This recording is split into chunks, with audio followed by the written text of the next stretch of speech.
So what do you make of word now that ISIS is stepping up recruiting tactics? And I see why they're doing it, because they are losing ground in places like Iraq and Syria.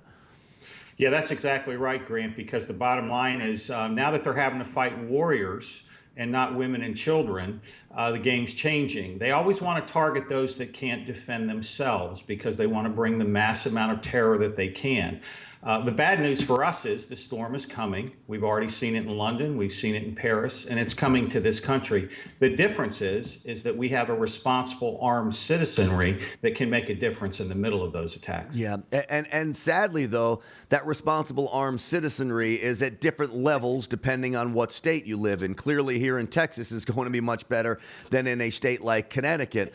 And we are on the anniversary of the Orlando nightclub attack. And when you look at what happened there, you talk about going in and hitting a group of unarmed people and those that were weakest at the most and unexpected in the middle of the night during this attack. I think and I fear that we'll see more of this, which is why I do think it's important that people begin to arm themselves, train in the event that they experience something like this. That's exactly the point, Grant. It's not up to the police or the military to defend us in this country.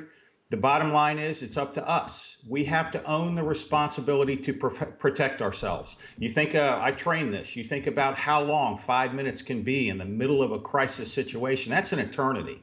So my hope and prayer is, this is not just about terrorism. This is about an ideological takeover of our country. It was interesting. I was doing some research. In World War II, the Japanese started with 5 million fanatics, armed soldiers, absolutely committed to taking over the world. If you believe the statistics, and there are 2 billion Muslims worldwide, and 1% of them are radical, that's 20 million. So we're going to see consistent and numerous attacks across all the weak areas in our country, and that's why we do need to be wise. This is not a fear thing. This is a responsibility thing. We have a duty to protect our freedom.